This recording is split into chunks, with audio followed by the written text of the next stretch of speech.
traveler, Paimon. I suppose your story is ready. Yep. How about you? Do you need some more time? No need. I am also ready to tell my story. Paimon calls dibs! Paimon first! Please, go ahead. Okay, here goes. Once upon a time, there was an evil researcher who went into the mountains and did a crazy experiment on whopper flowers to transform their appearance.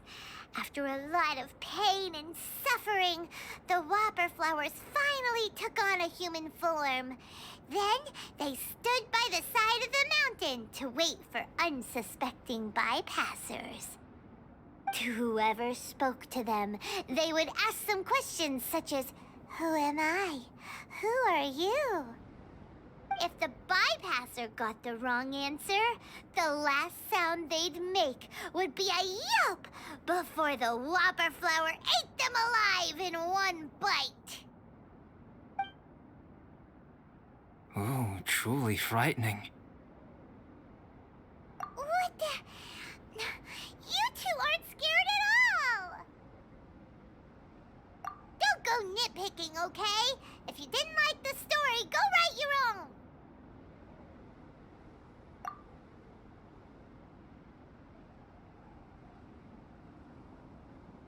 In other words, the whopper flowers would ambush and then completely replace their victims. And then what? Go back to where the person lives? Enter their home? Eat their whole family? Paimon made up this story, but now Paimon's the one who's scared by it. It's a good story. Oh, may I write it down? I may bring it up in future conversations. What for? Just to scare people with? Yes. You've got a real mean streak, Albedo. Mine is a little longer than yours. It starts with an alchemist. A great alchemist once created Subject 1. Subject 1 was her proudest achievement, and successfully blended into human society. No one ever would have thought that this friend of theirs was in fact a synthetic human. However, unbeknownst to Subject 1, the alchemist had tried the same experiment many times before he had come into being. Some of the rejects from failed experiments had been discarded, but had not died. Subject 2 was one such failed experiment. He was swallowed by a great dragon that came to rest upon a snow-swept mountain. Many years later, he was resurrected by the dragon's mysterious power. He saw all kinds of people on the mountain, including Subject 1, who had somehow miraculously blended in among them. Never in Subject 2's wildest imagination had he thought it possible for experimental life forms such as they to deceive everyone so successfully. He saw the way humans accepted Subject 1 as a friend, witnessed their affection as they addressed him by name. This was what Subject 2 wanted. Now, all that Subject 2 desired was to replace Subject 1 and take the joy of his existence for himself. This is giving Paimon the chills. So scary. Subject 2 began to unfold his plan. He stole Subject 1's books and notes, and studied all that Subject 1 had learned from the alchemist. Subject 2 was highly intelligent, and he learned quickly. He changed his face into an exact replica of Subject 1's face.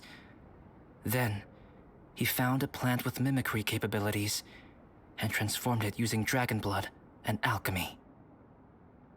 And so, not only did Subject 2 transform his own appearance to perfectly match that of Subject 1, he also created a third entity, Subject 3.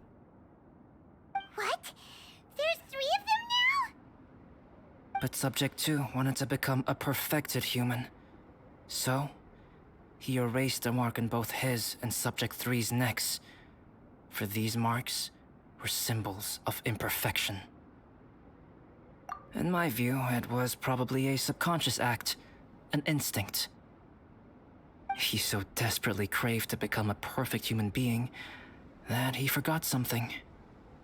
Human beings are defined by their flaws. Subject 2's plan was meticulously crafted. Subject 3 would draw Subject 1's attention. After Subject 1 disposed of Subject 3, he would assume the threat had now disappeared and would let his guard down. The next moment that Subject 1 was alone, Subject 2 would make his move. He would eliminate Subject 1 and become the only one remaining. He would secretly replace the Subject 1 of everyone's memories and inherit his identity, residence, clothing, sword, name, and friends. People would have no idea that the individual they knew had become somebody else from one day to the next. This is way too scary. Paimon's never gonna be able to trust anyone again. But just before Subject 2 could carry out his plan, a unique stranger entered the mix. Subject 2 tried to make contact with this person, but found that they could somehow sense he was different from Subject 1. What's wrong? Are you scared? What happened then? What happened to the stranger? He became a new stage in Subject 2's plan. One more person that Subject 2 had to dispose of. It's as if there were 3 identical roses in a garden. Only one of the 3 was a fine specimen, while the other 2 were defective specimens that bore poisonous thorns. In all the world, only the gardener who tended to them could tell which was the good specimen. People do not like poisonous plants. Only a perfect rose can fetch a high price. If the inferior specimens wanted to conceal the fact of their worthlessness, they would have to take the gardener out of the picture, using their poisonous thorns. This is exactly what Subject 2 was thinking. So, he hid in the shadows and waited patiently. Maybe soon, he would get his chance to become truly human.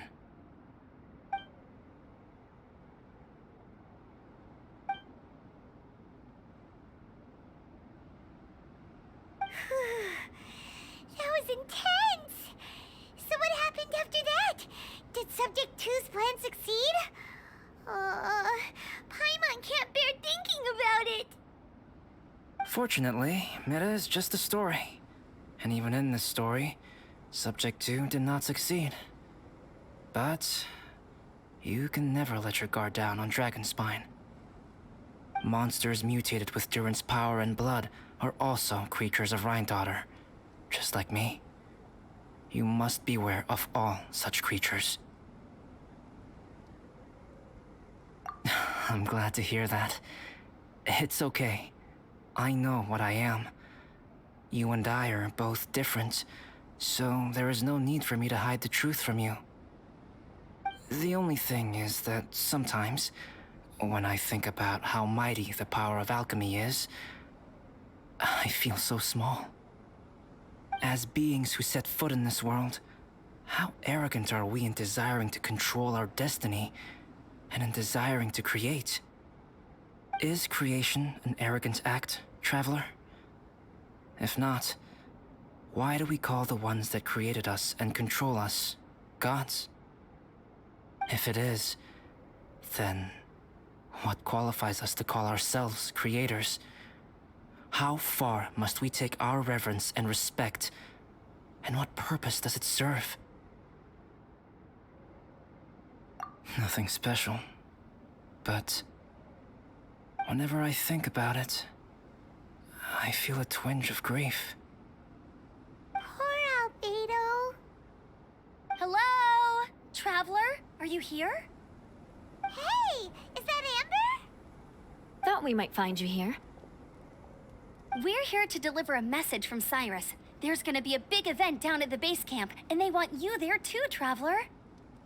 Winter camp is nearing its end. Apparently, even provisional instructors are required to attend. Ooh, Then I won't keep you. I have some things to attend to here, so forgive me for not seeing you down. Don't worry about it. There have been no issues getting up and down the mountain recently. Is everyone ready?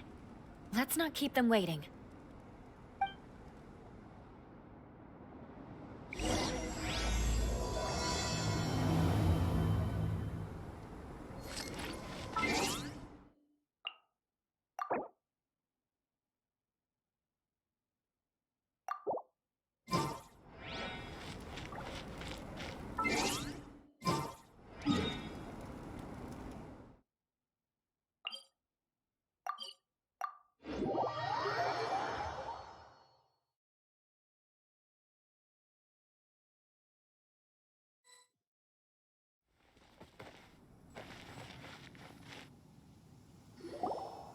Huh?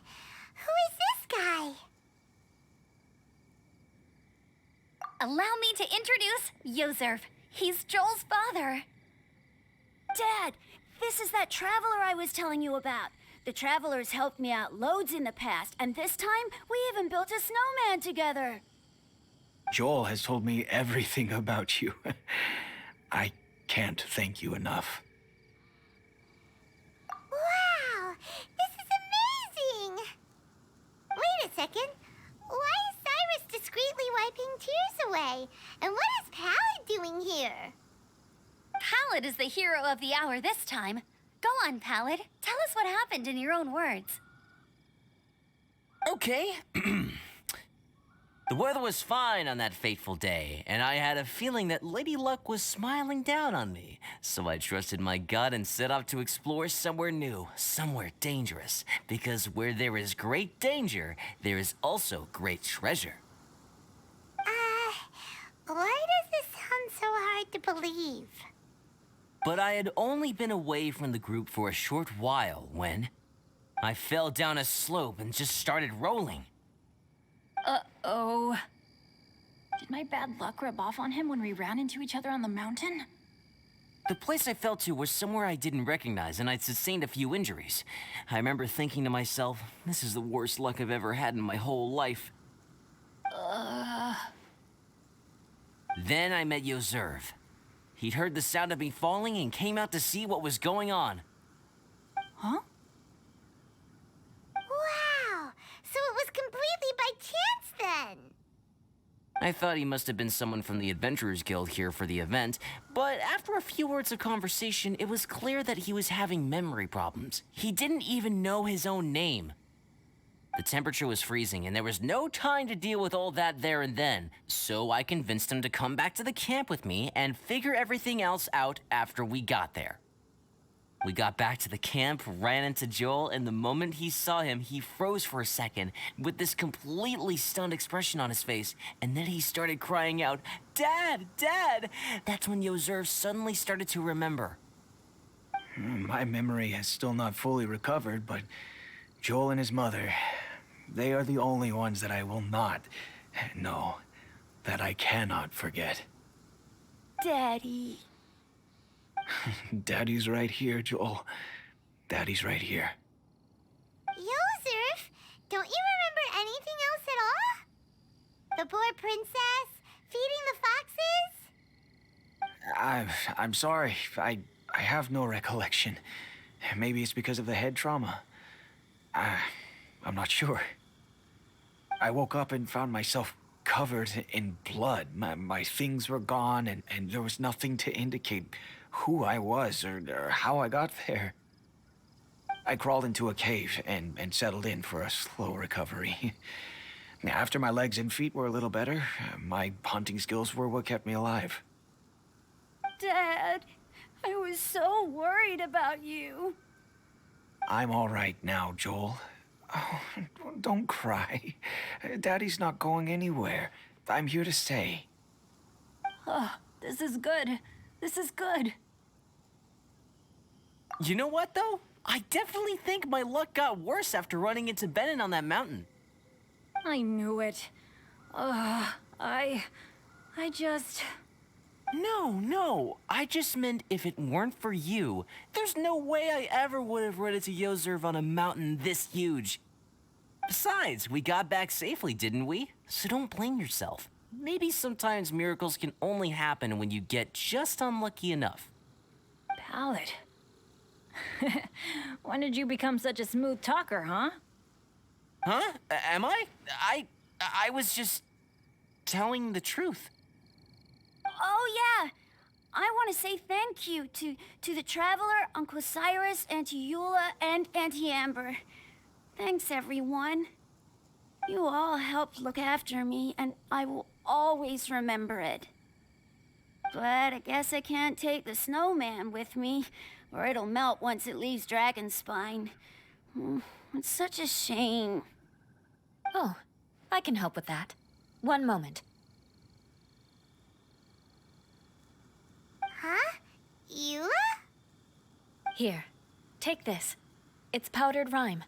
Just add it to your snowman, and it will never melt. Wow! Really? Oh, this is awesome! You're the best, Auntie Eula! Dad, I have an unmeltable snowman now! How cool is that? How can I ever repay you all? Thank you all. Thank you from the bottom of my heart. Dad, I want to go move the snowman. Can we do it now, please? Okay, I'll be leaving with Joel now. I'm sure I'll see you all another day. Very well, very well. It's time for Pallid and I to have another discussion concerning his breaches of adventurer discipline. Huh?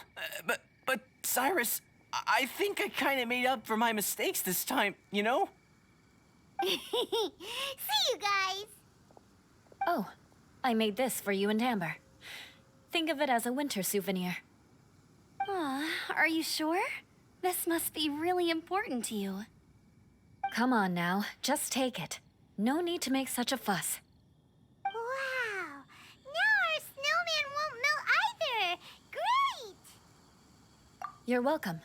Just keep it. That's all I ask. Amber and I have some business to attend to now. See you later.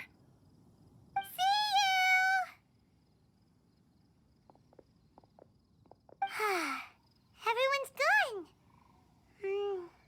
Seems like they've all got their own stuff to do now. Oh! You know what? We've been on Dragonspine all this time, and somehow Paimon still forgot to ask Albedo about how to make a fruit juicifier machine that could keep the juice fresh. Maybe we should try Timaeus again. He does seem pretty eager to please after all.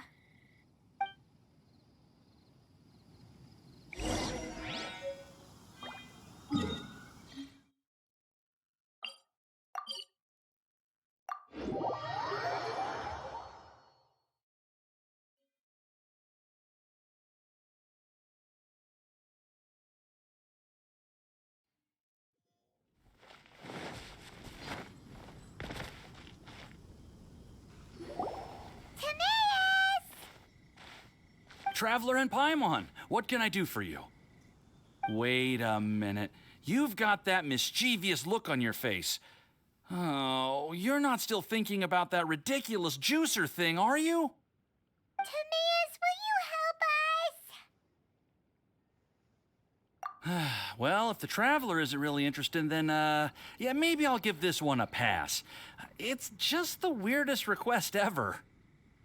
No, but Paimon's Sunsetias are gonna go to waste without it.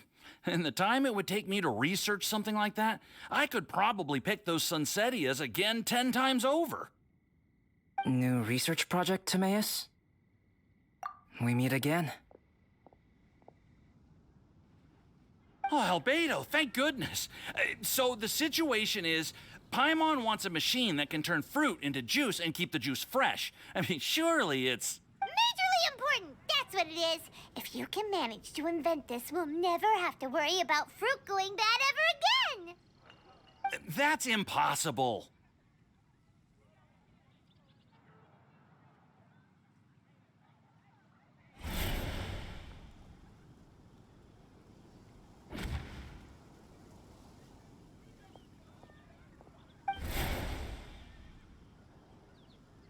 Turning fruit into juice is not hard, but keeping it fresh is more difficult. But if you simply want to keep the fruit from rotting, there are many ways to achieve this. Right, Traveler?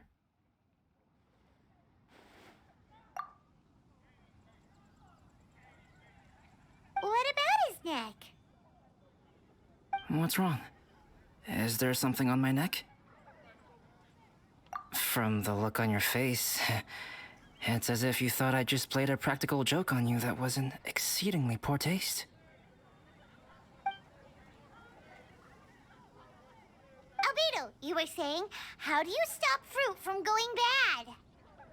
Well, one way would be to bury your fruit on Dragonspine, where the snow never melts all year round. But then Paimon won't be able to eat them! You could always live on Dragonspine. No, too cold for Paimon. Or you can give the fruit to me, and I would take it to Dragonspine for you. But since you don't like the cold, you'd have to send someone else to pick them up when you want them. This is where you come in, Traveler. Suddenly sounds a lot more feasible with other people doing all the work. Okay then, shall we go with that idea? Fruit buried on Dragonspine will stay fresh for much longer. However, it is also possible that the fruit will sprout and grow into fruit trees. Who knows? Maybe the next time you visit, it will have grown into an orchard. You can water the trees, add fertilizer, and when they finally bear fruit, you will have some fresh sunsettias. No way! Then Paimon will have to be a gardener. That's not the goal here. Oh? Well, I don't think being a gardener is so bad.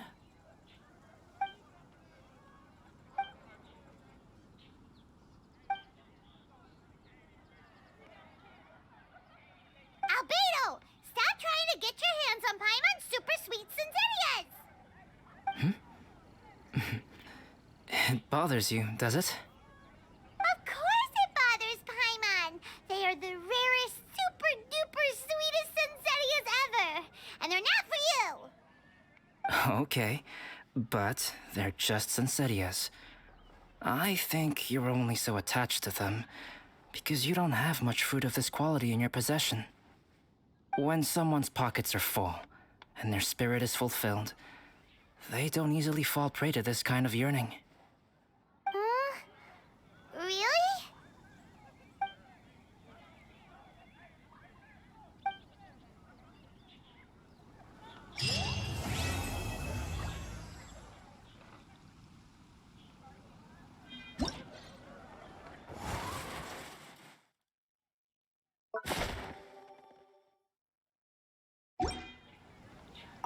Dragonspine is too cold for ordinary fruit trees to survive.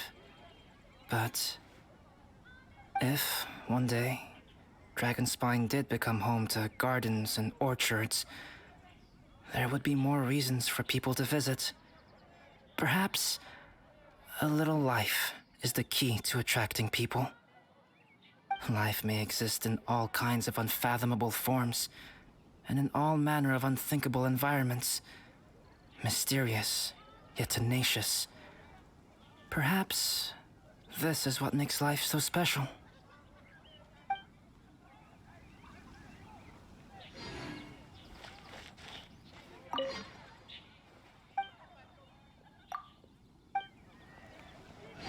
And a radish. Dragonspine is too cold. If life may